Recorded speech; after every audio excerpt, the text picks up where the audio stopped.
सलाम नाज़रीन, you watching debate with Nadia Mirza. नाज़रीन, आज़ाद कश्मीर में आम इंतखाबात के पहले मरहले का आगाज़ कल मीरपुर डिवीज़न से हो रहा है, जहाँ 13 नशिस्तों पर पोलिंग होगी और इंतखाबात के पहले मरहले के लिए 2 अगस्त जबकि तीसरे और आखिरी मरहले के लिए 10 अगस्त को पोलिंग का शेड्यूल भी जारी कर दिया गया है। ताहम ये बात इस दफ़ा अहम है कि पहली ही बार मरहला वार इंतखाबात का इनेकाद किया जा रहा है। बात करते हैं थोड़ी सी पाकिस्तान के सियासी मंजरनामे की, तो बज़ाहिर हुकूमत के लिए कुछ अच्छे इशारे नज़र नहीं आ रहे। अब एक जानिब तो बानी PTI के इलाज, कैद तन्हाई और मुलाकातों पर पाबंदी और रिहाई के मामले पर अलीमा खानम ने KP में स्ट्रीट मूवमेंट का आगाज़ कर दिया है, जिसको आज हमने देखा कि जो सेक्रेटरी जनरल हैं सलमान अकरम राजा, उन्होंने भी एक एक्स पर पोस्ट करते हुए ये कहा है कि इंशाल्लाह ये जो बड़े नज़्म ज़ब्त के साथ और इत्तेहाद के साथ पूरे मुल्क में अब ये नज़र आएगा। साथ ही अलीमा खानम ने यह भी वाज़ेह किया कि अगर हुकूमत इलाज, कैद तन्हाई और मुलाकातों पर पाबंदी ख़त्म नहीं करती तो हमारी इस बार मंजिल इस्लामाबाद नहीं बल्कि अडियाला होगी और फैसले सड़कों पर होंगे। दूसरी जानिब जो 5 अगस्त करीब आ रही है, वैसे वैसे एक सवाल यहाँ पर तक़वियत पकड़ रहा है कि आखिर इस बार नया क्या होगा। क्या तकसीम दर तकसीम PTI इस मज़ामती तहरीक चला पाएगी? चंद दिन कबल PTI का एक अहम इजलास हुआ जिसमें यह फैसला किया गया है कि अब जो भी होगा वो PTI को जो भी बोझ है वो ख़ुद उठाना होगा। तो क्या वाकई अब तहरीक इंसाफ ने अपने ही अपोजिशन लीडर महमूद खान अचकज़ई और अल्लामा रासिर अब्बास की हिकमत अमली से तंग आकर अब सोलो फ्लाइट लेने का फ़ैसला किया है। ये जलसा पहले इन्होंने कहा था कि जो इमरान खान स्टेडियम है, लेकिन बाद में उन्होंने कहा कि ये जो पेशावर मोटरवे है उसके करीब होगा। अब मामला यहाँ पर यह है कि जो कहानी जो बनती थी अपोजिशन की सिरबंदी की, लेकिन आज के प्रोग्राम में हम ये भी जानने की कोशिश करेंगे कि नून लीग की हुकूमत को लेकर जो अफवाहों का एक बाजार गर्म है, आखिर इसमें कितनी हकीकत है, और कुछ दीगर चीज़ों पर गुफ्तगू करेंगे। जो हमारे साथ आज के पैनलिस्ट हैं उनसे आपका तारुफ करा देते हैं। हमें स्टूडियो में ज्वाइन किया है शेर अफजल मरवत साहब ने, member national assembly, senior politician है। Thank you sir, thank you very much for your time. Senator Humayun Momin साहब हमारे साथ मौजूद हैं, सीनियर PTI के रहनुमा। बहुत शुक्रिया मोमन साहब आपके भी टाइम का। कमर दिलशाद साहब हमारे साथ मौजूद है, former secretary election commission of Pakistan और अब तो पॉलिटिकल एनालिस्ट भी हैं। तो बहुत बहुत शुक्रिया कमर दिलशाद साहब आपके भी प्रोग्राम में शामिल होने के लिए। बात का आगाज़ करती हूँ। जब अलीमा खानम, शेर अफजल मरवत साहब, जो अलीमा खानम साहिबा ने ये शुरू किया अपनी स्ट्रीट मूवमेंट, तो इस पर कुछ लोगों की तरफ से ये भी एतराज़ आया कि जी स्पेशली अली मोहम्मद खान साहब ने फौरी तौर पर एक एक्स पे पोस्ट की कि मरूसी सियासत की जगह नहीं है, और तो के बाद में उन्होंने कहा कि नहीं मैं ये नहीं कह रहा था, वो नहीं कह रहा था। आप काफ़ी इल्ज़ामात भी माजी में अलीमा खानम पे लगाते भी रहें। आप आज इस स्ट्रीट मूवमेंट को मरूसी सियासत करार देते हैं, किस तरह से देखते हैं? क्या वो मायूस हैं PTI की क़यादत से या PTI से तो उन्होंने सोचा कि मैं ही झंडा लेके निकलूँ? बहुत शुक्रिया मदऊ करने का। देखिए, मैं तो इस चीज़ का नाकिद हूँ कि जो करना है डंके की चोट पे करें। सियासत करनी है तो फिर ये रोज़ाना PTI के लोग आके कहते हैं जी वो गैर सियासी है। जो दिन में 3 दफ़ा प्रेस कॉन्फ्रेंस करते हो, जलसे करते हो, पार्टी चलाते हो, सियासत और क्या है? और अब तो PTI का कौन सियासतदान है जो अब स्ट्रीट मूवमेंट चला रहा है, जिसको आप स्ट्रीट मूवमेंट कह रहे हैं? बेसिकली स्ट्रीट नहीं, मैं तो PTI के सियासतदान की बात नहीं करी, मैं तो अलीमा खानम साहिबा की बात। मैं आपको यही कह रहा हूँ ना। देखिए, ये कोई स्ट्रीट मूवमेंट नहीं है। अच्छा, स्ट्रीट मूवमेंट आपने KP को जगाना है? KP तो जगा हुआ है, खड़ा है आपके साथ। आपने जाना है उन इलाकों में जो जिनकी शमूलियत से कोई फ़र्क आ सकता है। पंजाब में जाएँ, आपने फैसलाबाद से 10 सीटें जीती हैं, फैसलाबाद से आगाज़ करें। आप फिर जो हैं KP में आ जाते हैं। जलसा भी 5 अगस्त का आप लोगों ने KP में रखा। हाँ। देखिए, मैं तो ये कहूँगा ये सियासी नहीं है मोहतरमा, ये मख्फियासी है। वो क्या होता है? यानी जो आप खुफिया रखते हैं और सियासत भी करते हैं। ये मिसाल में ये दूंगा, ये सियासत के वो रोज़ादार है ना जो दिन भर सियासत ही गाते रहते हैं। और मेरा ख्याल ये है कि अब तो आपको ये नहीं लगता कि वो अपने भाई की रिहाई के लिए कोई तहरीक चला रही हैं? पार्टी से मायूस हैं, पार्टी कुछ नहीं करी तो उन्होंने कहा मैं ही कुछ करूँ या मैं लेके निकलूँ। ये खुद पार्टी है ना। आप मुझे बताएं, इसके अलावा कौन है जो पार्टी में इस काबिल PTI के सोशल मीडिया ने छोड़ा हो, जो कोई एहतजाज चला सके, सबको तो गद्दार बनाया हुआ है A to Z।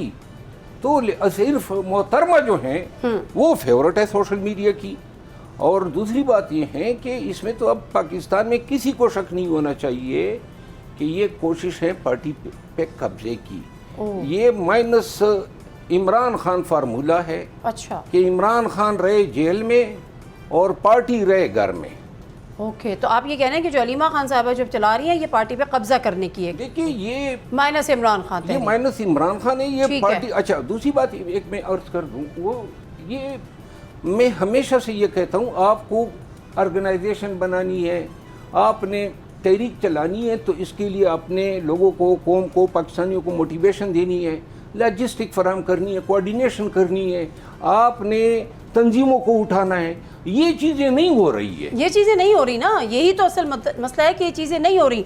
Humayun Mohammad साहब, क्या आप भी उनका, अलीमा खानम साहिबा का ये फैसला है, ये बड़ा डेस्परेट देखते हैं? क्योंकि PTI is nowhere right now. अगर हम उसके उस मुज़ाहमत की बात करें जिसके लिए रिप्लेस किया गया था अली अमीन गंडापुर को सुहेल आफरीदी साहब के साथ, तो वो मुज़ाहमत कहाँ है? वो मुज़ाहमत तो कहीं भी नहीं है। अलीमा खानम साहिबा कहती रही कि जी आप लोग निकलें, आप लोग कोई स्ट्रैटेजी दें, कुछ भी नहीं हुआ। आखिरकार वो फिर खुद ही निकली। लेकिन उस पर जो शेर अफजल मरवत साहब का कहना है कि वो माइनस इमरान खान कैंपेन चला रही है कि वो इमरान खान जेल में रहे और वो पार्टी उनके घर में रहे। बिस्मिल्लाहिर्रहमानिर्रहीम, इय्याका नअबुदु व इय्याका नस्तईन। देखिए, इस तरह है कि हर वो शख्स जो इमरान खान के लिए बाहर निकलेगा, पाकिस्तान तहरीक इंसाफ के सारे लोग उसको सपोर्ट करेंगे। कोई इल्ज़ाम लगाता है कि वो माइनस दिस माइनस वो आई डोंट नो कि वो किस बेसिस पे करते हैं। हर एक अपना तज्जिया है, हो सकता है सही हो सकता है गलत हो, लेकिन एंड में एक बात याद रखना कि पाकिस्तान तहरीक इंसाफ में मौरूसी सियासत तब आएगी जब इमरान खान कहेगा कि हाँ ये मेरी बहन है और ये फलाने ओहदे पर फायज हो जाएगी, तो फिर उस दिन हम PTI को लेबल कर देंगे कि मौरूसी सियासत है। जब तक वो नहीं होता उस वक्त तक आप जो मर्जी कह दे, इट इज नॉट अ मौरूसी सियासत। ये इस वक्त जो मैं समझता हूँ, देखिए एक बात याद है, मरवत साहब सीन में बिल्कुल नहीं थे, आए PTI के लिए, इन्होंने झंडा उठाया, इन्होंने धड़ल्ले से आगे गए, पूरा Pakistan Tehreek Insaf along with the social media ने इनको सपोर्ट किया और बहुत सपोर्ट किया। और ये हफ्तों के अंदर ये एक बहुत बड़ी शख्सियत बन गए, हफ्तों के अंदर, दिनों के अंदर। आज अगर अलीमा खान इमरान खान के लिए एक काम करना चाहती है, और इसमें कोई शक नहीं है कि मैं ये कहता हूँ कि पाकिस्तान तहरीक इंसाफ की जो लीडरशिप है, जिनको जो चीज़ें करनी चाहिए वो किसी भी वजह से अगर नहीं कर पाई, तो अगर आज अलीमा खान वो करना चाह रही है तो उसमें कोई बुराई नहीं है। उनका मकसद क्या है? मकसद वही है जो हमें कहा गया था, इमरान खान ने पार्टी को कहा गया था कि आपने ये करना है। अब अगर किसी वजह से, लेट्स सपोज, मैं ये समझता हूँ कि जो सोशल मीडिया है वो उनको सपोर्ट कर रही है, तो अगर वो उस सपोर्ट को लेकर आ जाती है और हम भी उस सपोर्ट को लेकर चल पड़ते और हम एक जगह पे इकट्ठे हो जाते for the one cause and that is Imran Khan, क्या बुराई है इसमें? हाँ, अच्छा, होता ये है, बहुत सारे लोग ऐसे होते हैं कि वो शायद ये देखना नहीं चाहते। जब वो ये देखना नहीं चाहते हैं तो वो उसके ऊपर मुख्तलिफ किस्म की अपनी आरा देते हैं और उससे एक डिस्करेजमेंट की फजा क्रिएट करना चाहते हैं। मैं आपको सिंपल सी बात बता देता हूँ, इमरान खान ने बड़े सिंपल तरीके से कहा गया, अगर इसमें कोई इबहाम हो तो मुझे बता देना, मैं क्लियर कर लूंगा। अचक ज़ई साहब और अलामा साहब, ये दोनों ऑपोजिशन लीडर हैं, जॉइंट ऑपोजिशन लीडर हैं, PTI के लीडर नहीं, जॉइंट ऑपोजिशन लीडर है।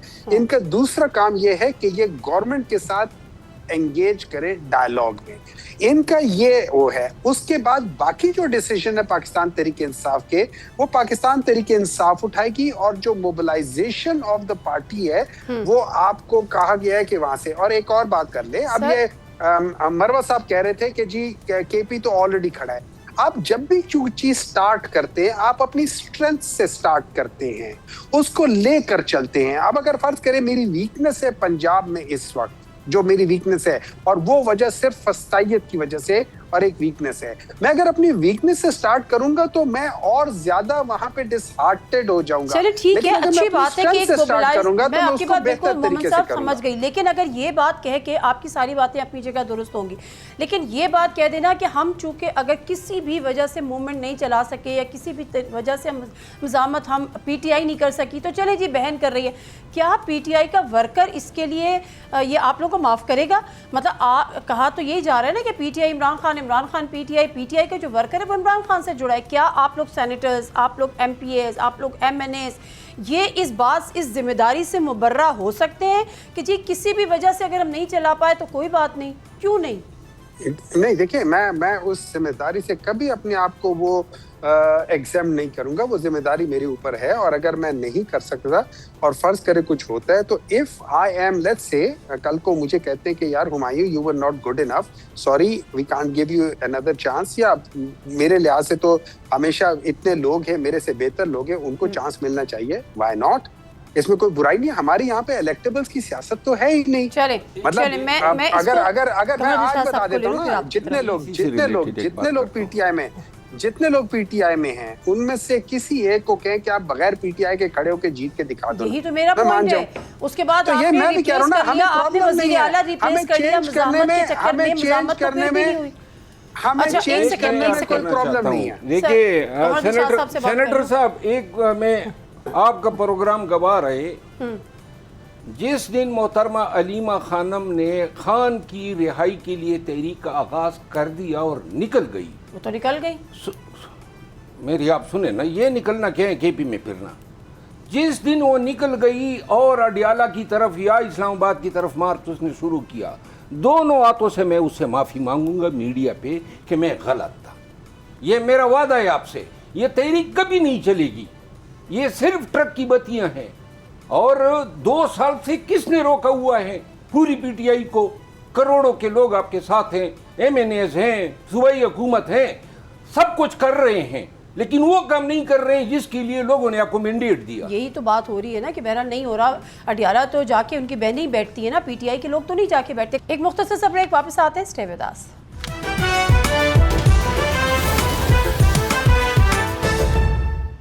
नाज़रीन, welcome back to the show.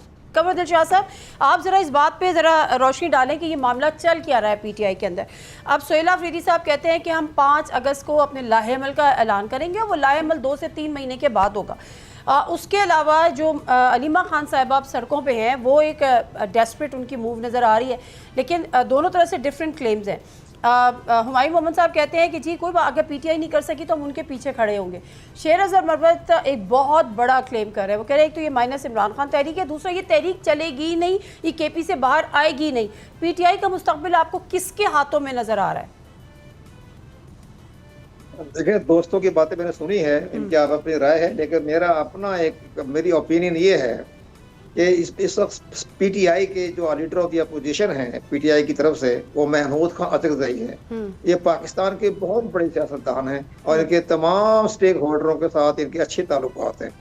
इसी तरह राजा नासिर अब्बास हैं, उनके भी बेहद अच्छे ताल्लुकात हैं तमाम स्टेक होल्डरों के साथ। इनको ये चाहिए कि महमूद खान अतरज़ई और राजा नासिर अब्बास को चाहिए कि वो अपने डायराई करें, मुज़ाकरात करें, प्राइम मिनिस्टर से मुलाकात करने में कोई हर्ज नहीं है, प्राइम मिनिस्टर से मुलाकात भी करें, और तमाम जो पार्लियामेंट के अंदर जो अपोजिशन है उनके साथ बैठकर कोई ना कोई रास्ता निकाल लें।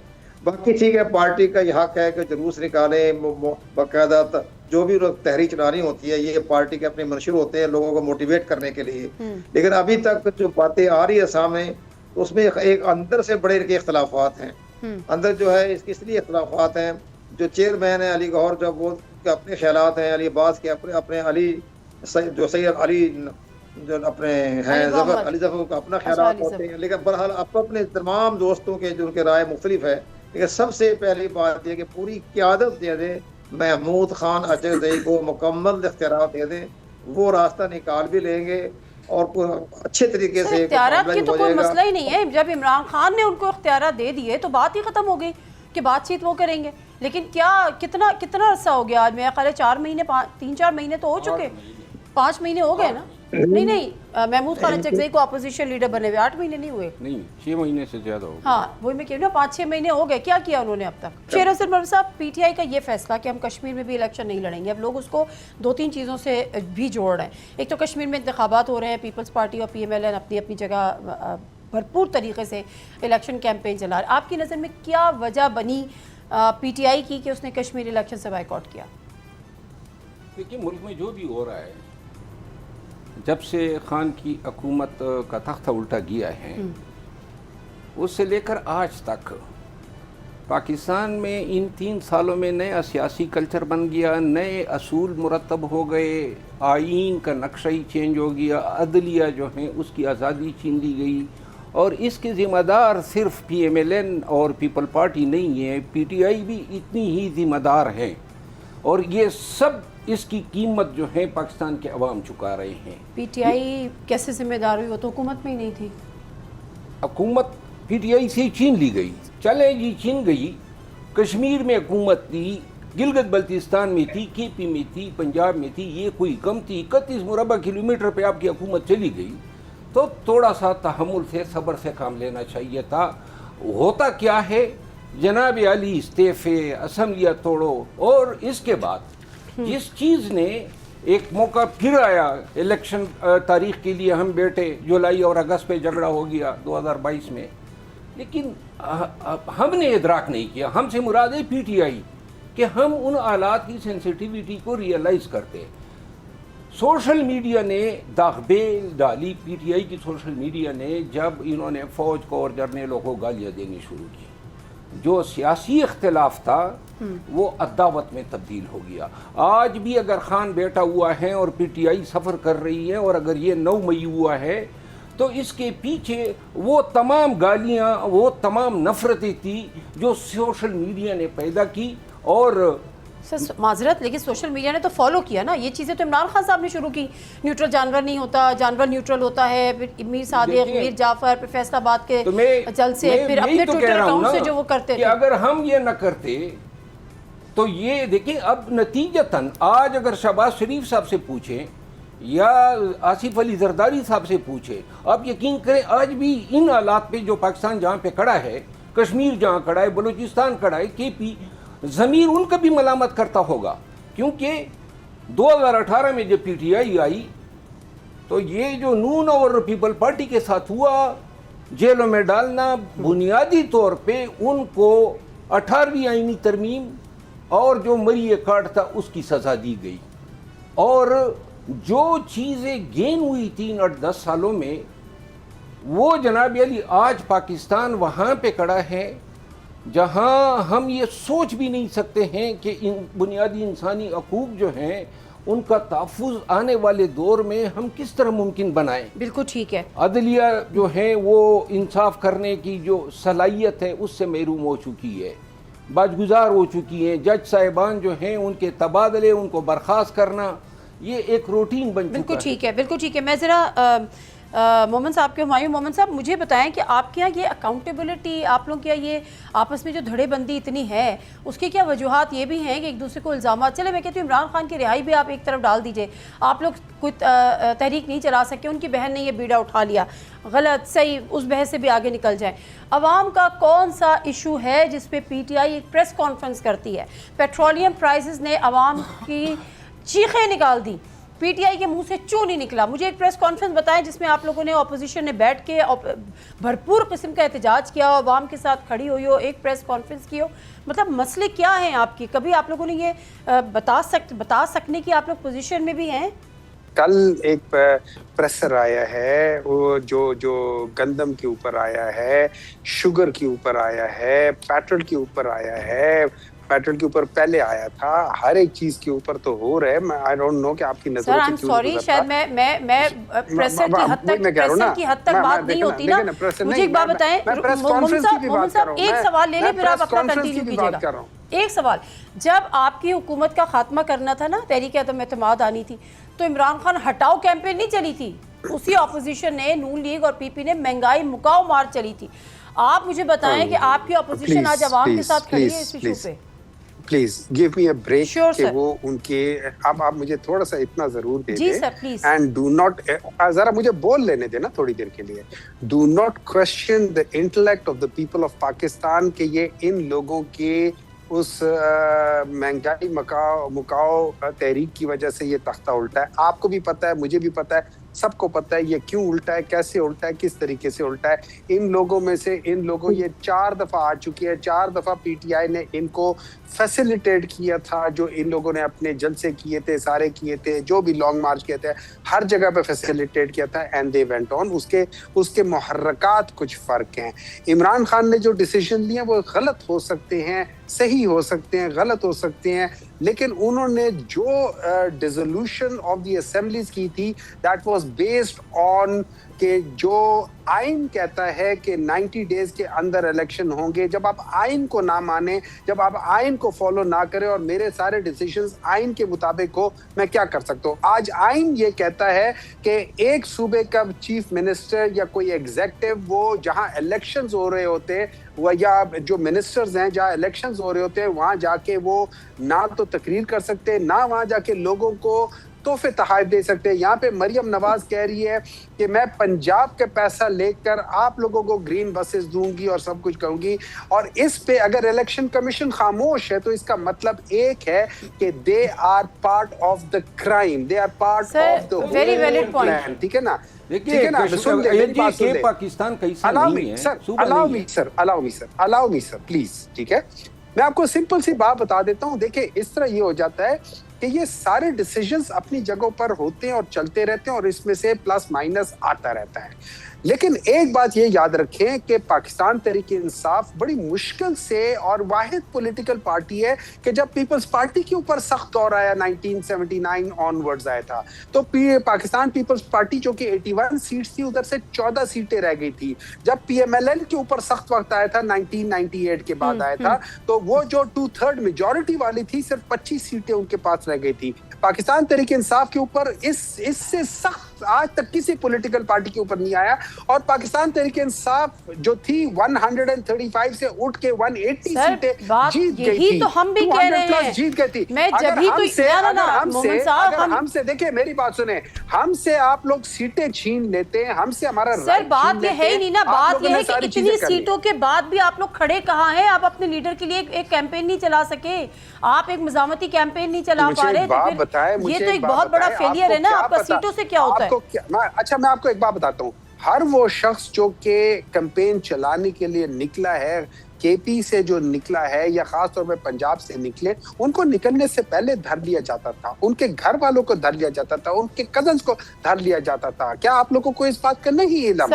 ये पंजाब की गवर्नमेंट किस तरफ से कर रही है? क्या आप लोगों को इस बात का इल्म नहीं है? अगर इल्म नहीं है that means your information is not. तो फिर तो घरों में बैठे ना। कमरदिल हुमायूं साहब एक मिनट सर, कमरदिल एक ऐसे शख्स का नाम बता दें जो खान के लिए निकलना चाहता था और जो दर लिया गया, एक का नाम बता दें सर। एक का नाम बता दें। जब कोई आपके सारे का सारा जो पंजाब का जो वो लीडरशिप थी सारी की सारी निकल रही थी। आपको क्या पता वहां पे उनको क्या क्या हुआ? सर नाम बता दें, वो कह रहे हैं एक का नाम बता दें। मैं बता देता हूँ, ये ऑन बप्पी था, उसको पकड़ लिया गया था, हालांकि सेनेटर है, उसको पकड़ लिया गया था। आपको और कितने हुए हैं सारे पकड़? शुरू के नहीं, अभी 6 महीने 8 महीने की पहले की बात कर रहा हूँ मैं आपको। क्या बात कर रहे हैं आप? चलें कमरदिल शाह साहब एक चीज जरा बता दें, थोड़ा सा आगे आपसे बढ़ के जरा। मुल्क के सियासी मंजरनामे पे बड़ी अफवाहों का बाजार गर्म है कि जी मामला जो है वो एक पेज पर नहीं है, हुकूमत के पास कड़ा वक्त हुकूमत का आने वाला है। हमजा शहबाज की एंट्री हो गई है प्राइम मिनिस्टर हाउस में for no reason with no designation. तो ये क्या जुलाई के बाद खबरें सुन रहे थे, फिर अगस्त के बाद खबरें सुन रहे हैं? क्या वाकई इस वक्त मुल्क का कोई सियासी मंजरनामा तब्दील होने जा रहा है और क्या इस वक्त हम मुतहम्मिल हो सकते हैं? मुल्क की सियासत की तो देखा जाए, जैसे आप इशारा कर रही हैं, उसमें तो बहुत ही बड़ी अहम बात ये थी कि हमारे मुल्क के अंदर 28वीं अमेंडमेंट जो है वो तैयार है, उसका ड्राफ्ट उसका तैयार है। लेकिन मुल्क के सूरत हाल को देखते हुए बीच में आज़ाद जम्मू कश्मीर का इलेक्शन भी आ गया और दीगर मामला भी हो गए, तो इस लिहाज से वो फिर पेंडिंग में चला गया। लेकिन बहरहाल उसका जो ड्राफ्ट है जो हमारी नज़रों से तो नहीं गुजरा, लेकिन हमें जो मालूम हुआ है उसमें ये बहुत अहम तब्दीली आने वाली है। उसमें 18वीं अमेंडमेंट का भी खात्मा है खात्मा तो नहीं है, लेकिन 4-5 महकमे जो हैं वो वफाक को दिए जाएंगे। एनएफटी का मामला है, और साथ साथ ये भी है कि लोकल गवर्नमेंट का सिस्टम है उसको भी उन्होंने फाल करना है, आर्टिकल 140A में भी तरमीम करनी है। ये सारे मामला तैयार हैं, सूबे बनाने हैं। सबसे बड़ी अहम बात यह है कि इंतजामी सूबे बनाने के बाद उसमें जिक्र किया है सर। और ये अहम भी बात कहा तो ये गया भी है कि कि ना पीपल्स पार्टी सूबे बनाने के हक में है, वो तो बर्मला इसका इजहार करती है, और ना ये PMLN को सूट करता है कि पंजाब के दीगर सूबे बने। जब हुकूमत ही इसके अगेंस्ट है, उसके इत्तेहादी इसके अगेंस्ट है, तो फिर कैसे होगा? लेकिन जब मुल्क के रियासत के मफाद देखा जाएगा, फिर तो PMLN हो या पीपल पार्टी पार्लियामेंटेरियन हो, जरदारी साहब हो या बिलावल हो, फिर इनकी कोई अहमियत नहीं होती है। जो उन्होंने रियासत तो उन्होंने ही है ना सर, जिनके हाथ में पार्लियामेंट नहीं रियासत तो का मंजूर निजाम करना है। रियासत के लिए डिसीजन लेगा कौन? किसके पास इख्तियार है कि रियासत के लिए डिसीजन ले? अगर हम ये कहना शुरू कर दें कि रियासत के डिसीजन लेना एक इदारे के पास है, मैं ये समझता हूँ that is not right way of going about. अगर आपने रियासत के बारे में डिसीजन लेना है, आपने सारे स्टेक होल्डर्स को करना है, और पॉलिटिशियंस का काम ये है। अगर हम उस लिहाज से नहीं करेंगे तो हम अच्छा काम जब गलत तरीके से करेंगे तो उसका जो आउटकम है वो गलत आएगा, वो कभी सही नहीं बिल्कुल सही है। मैं आएगा। इस पे जरा Qamar Dilshad sahab, would you like to respond?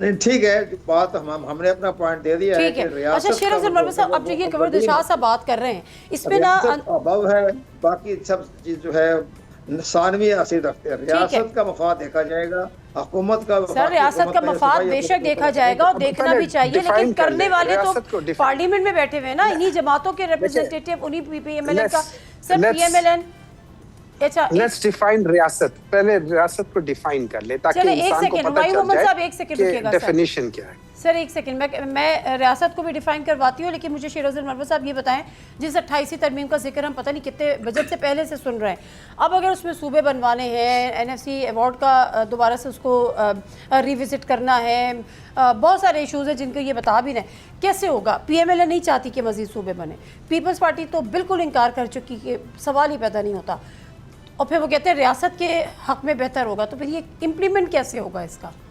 बात आपकी बिल्कुल दुरुस्त है कि ये उनके सियासी मुस्तकबिल को भी सूट नहीं करता है कि पंजाब में छोटे छोटे डिवीज़न की सतह पे सूबे बनाएं और इतने वज़ीर आला बन जाएं कि वज़ीर आला का मनसब जो है वो भी फिर जो है कमिश्नर के लेवल का समझा जाएगा। ये है बड़ा मुश्किल काम, लेकिन ये होने वाला है, ये हो रहा है। और बिल्कुल ये जो गिलगित बल्तिस्तान के इलेक्शन हुए, इसमें भी मेरा ख्याल है कि पाकिस्तान पीपल पार्टी जो है वो 28वीं आईनी तरमीम पे बड़ी रिजर्वेशन रखते थे। तो अगर आज़ाद कश्मीर में उनकी हुकूमत बन जाती है और गिलगित में बन गई है, तो इसका मतलब ये है कि मामलात 28वीं आईनी तरमीम की तरफ सुलहजुई से बढ़ रहे हैं। और जहाँ तक राज़ी होने या न राज़ी होने का ताल्लुक है, तो क्या कभी किसी ने सोचा था कि हम जब मुशर्रफ का केस गया कि सुप्रीम कोर्ट ने कहा कि वर्दी में कोई जर्नल जो हैं वो सदर इसलिए नहीं रह सकता है कि वो आर्मी चीफ का जो मनसब है वो कॉन्स्टिट्यूशनल नहीं है, अब तो हमने कॉन्स्टिट्यूशनल कर दिया है। सही है। क्या ये पीपल पार्टी और PMLN ने या हम में से किसी ने सोचा था?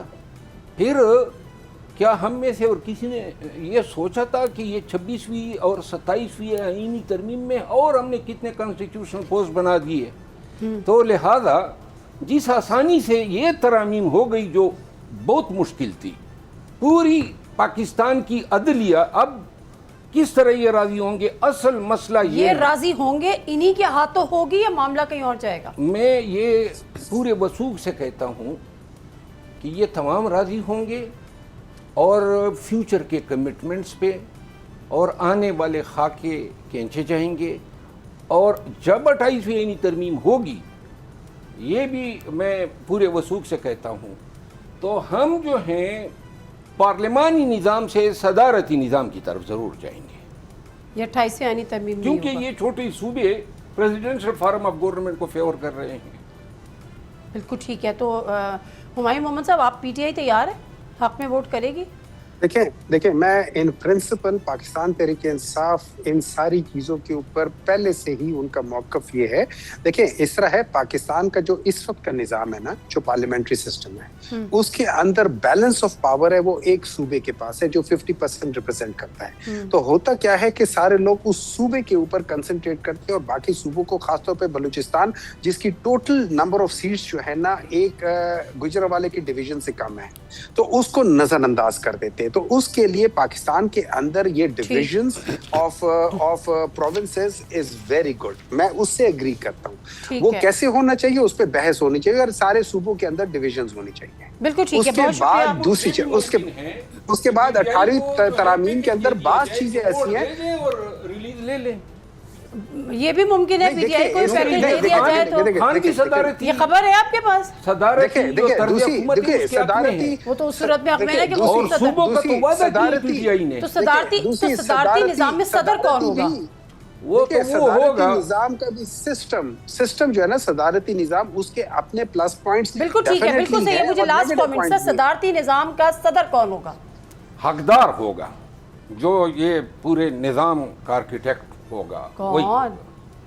जरदारी साहब नहीं होंगे? नहीं, जरदारी साहब और हम उनके हाथ में लेते हुए तालियां बजाएंगे। ये कहना चाहिए जरदारी साहब भी तालियां बजाएंगे। बड़ी गहरी बात भी कर दी है और जुमा ने बात भी कर दी है, इससे ज़्यादा हम बात कर भी नहीं सकते। बहुत हुमायूं मोहम्मद साहब आपका भी, कमर दिल शाह साहब आपका भी और शेर अफजल मरवत साहब आपका भी। प्रोग्राम से दीजिए नादिया मिर्ज़ा को इजाज़त। अल्लाह हाफ़िज़।